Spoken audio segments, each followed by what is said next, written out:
Di tengah konflik panjang yang melibatkan Imam Muslimin atau Yaimim dengan tetangganya Sahara, sebuah video terbaru kembali memicu amarah publik. Dalam rekaman yang beredar, Sahara yang sebelumnya berseteru soal lahan parkir tampak melontarkan hinaan kasar dengan menyebut Yaimim sebagai dugong. Peristiwa itu terjadi di depan sang istri yang hanya terdiam tanpa memberi perlawanan. Video tersebut kemudian beredar di media sosial dengan narasi yang memancing emosi publik, hingga langsung menuai respon dari ribuan netizen yang budiman. Reaksi keras pun bermunculan di kolom komentar. Banyak yang mengecam perilaku Sahara sebagai sikap tidak beretika dan merendahkan orang tua. Netizen yang berbakti menilai ucapan itu tidak pantas dan mendoakan agar Sahara mendapat balasan setimpal. Konflik ini bermula dari sengketa lahan jalan yang digunakan untuk parkir mobil rental Sahara. Meski sempat membuat Yaimim kehilangan pekerjaannya akibat framing negatif, kini dukungan publik justru mengalir deras kepadanya. Sementara Sahara dan suaminya menuai hujatan. Ya Allah, ya Allah. Ya Allah. Ya Allah.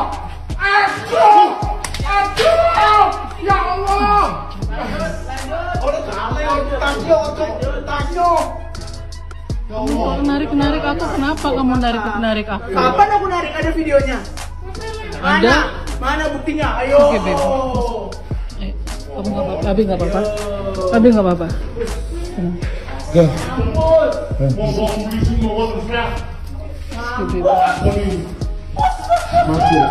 Mati aku.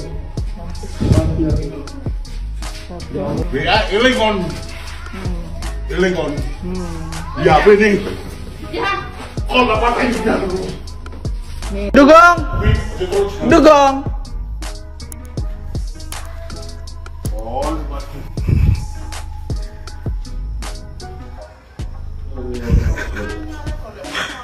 Iya.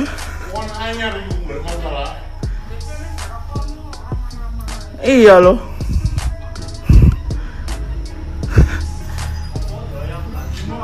Gak terima ah? Aku aja maju di sini loh, kalian kok malah mundur?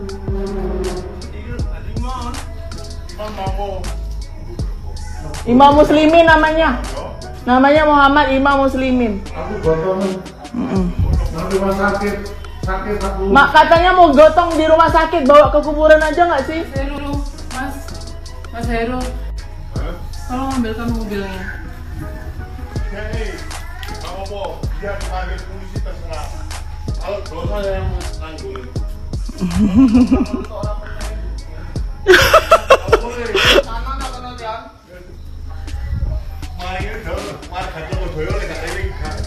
Nah, gimana nih menurut netizen yang terhormat? Silahkan berkomentar ya.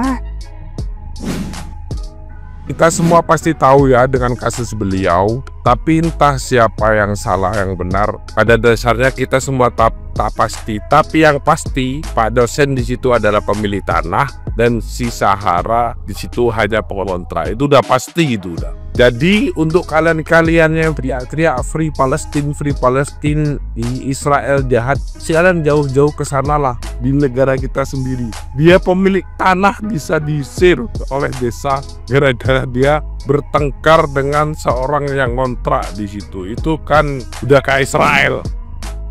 Ada beberapa orang yang disebutkan oleh Yaimim terduga pelaku pengusiran beliau dari rumahnya. Ada RT, RW, dan juga diduga oknum dosen MIPA dari UB yang ikut serta dalam pengusiran Yai dari rumahnya. Bahkan RT-nya diduga juga memukul Yaimim meskipun RT-nya sudah meminta maaf. Tolong yang ngerti hukum tulis di komen adakah pasalnya tentang pengusiran ini. Apakah orang-orang yang tadi itu berhak mengusir warga yang memiliki tanah dan rumah yang sah? Karena menurut Yaimim rumah itu adalah rumah yang dicita-citakan oleh beliau sebelum masa pensiunnya. Bahkan saat ini beliau itu tidurnya di hotel, pindah-pindah tempat dan tidak berani pulang ke rumahnya karena diduga beliau juga pernah mendapatkan ancaman kalau rumahnya mau dibakar, dan beliau ini selalu mendapatkan intimidasi dan persekusi dari beberapa orang. Tetapi kalau tetap dilanjutkan beliau tinggal di situ, kasihan juga karena lingkungannya sudah seperti itu.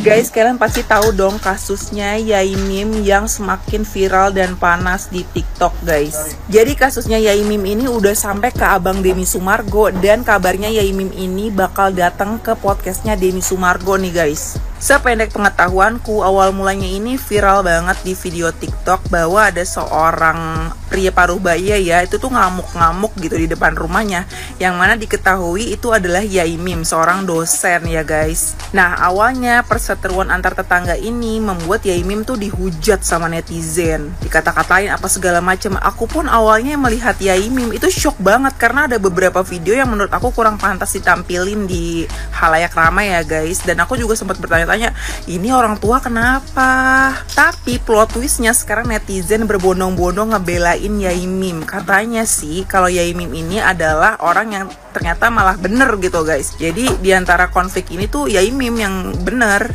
Tapi konfliknya juga nggak semudah itu kita bisa cerna dengan baik, karena itu ruwet banget guys. Aku aja ngeliat videonya tuh pusing karena banyak banget video-video antar tetangga ini saling nyerang satu sama lain. Videonya tuh berjilid-jilid, dan kalau dikumpulin mungkin bisa jadi film kali 2 jam durasinya. Aku sih berharap kasus ini bener-bener jadi terang benderang ya guys. Mana yang salah, mana yang benar. Kita harus bener-bener adil dan melihat dengan kepala dingin gitu loh. Semoga kasusnya bisa diselesaikan dengan baik dan kepala dingin. Enaknya kan duduk bareng ya, kita omongin baik-baik. Soalnya ini tetangga loh. Dan Yai Mim itu kan juga orang tua ya. Aku ngerti tuh sebenarnya nggak tega. Semoga sih ini terang benderang ya. Bener-bener mana yang salah, mana yang benar. Semoga aja damai deh. Jangan saling menyerang satu sama lain lagi. Aduh, kasian loh ngeliatnya kalau saling menyerang kayak gini. Di sini ada yang sama nggak sih kayak aku selalu mantengin kasusnya Yai Mim dan Sahara, si pemilik rental dari Madura apa dari mana itu. Setiap kali aku buka sosmed pasti yang dicariin adalah kasusnya Yai Mim dan Sahara. Pas awal-awal aku lihat itu kayaknya Yai Mim yang aneh karena aku cuman lihat sepenggal video yang dipotong-potong oleh Sahara. Yang Yai Mim itu guling-guling, yang Yai Mim kayak acting ditendang gitu, joget-joget bersama mahasiswanya.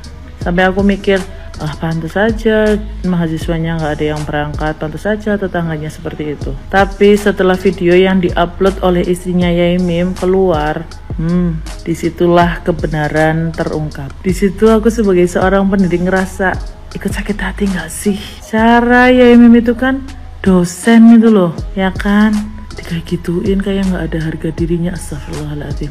Terus apalagi waktu dibilang hai dugong, astagfirullahaladzim. Orang kok bisa bilang gitu loh sama orang sepuh, kayak nggak punya adab nggak sih? Padahal Sahara itu kan lagi S3 kan, padahal berpendidikan kan, tapi kok mulutnya saru. Dan yang bikin herannya lagi, di situ emangnya nggak ada RT, RW, lurah, kecamatan, bupati kayak gitu? Emangnya nggak ada apa gimana? Tahu wali kota gitu bisa menangani kasusnya ini? Kalau kasus ini udah berapa hari loh, masa nggak ada yang nanganin gitu? Sampai Yai Mim itu keluar dari rumah loh, padahal itu pemilik rumah dan Sahara adalah orang yang ngontrak. Warga situnya diusir, malah warga yang ngontraknya dilindungi. Terus ada yang aneh, masa katanya Sahara itu dikasih rumah yang sekarang dia kontrak ya? Kok baik banget dikasih rumah itu loh, aneh kan? Kok bisa ya ada orang ngasih rumah gitu? Padahal kan orang bikin rumah itu kan susah kan? Dan kalian tahu nggak sekarang Yai Mim di mana? Katanya sekarang dia nginep di hotel, padahal dia punya rumah loh.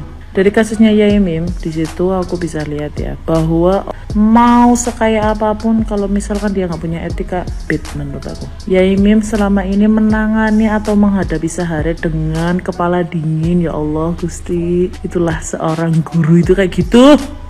Bener-bener lembut, adem, ayam. Dan istrinya itu nggak ngomong apa-apa loh, cuman merekam, pinter banget itu istrinya, astagfirullah. Dia diem aja lihat suaminya kayak gituin, dijorokin, dipukul di sininya kan, itu dia diem aja. Dia cukup merekam dan dikeluarkan setelah semua orang berasumsi kepada Yai Mim itu bahwa Yai Mim itu yang nggak beres. Itu cerdas banget nggak sih sebagai seorang istri? Ya Allah, Mbak Ros, mantap.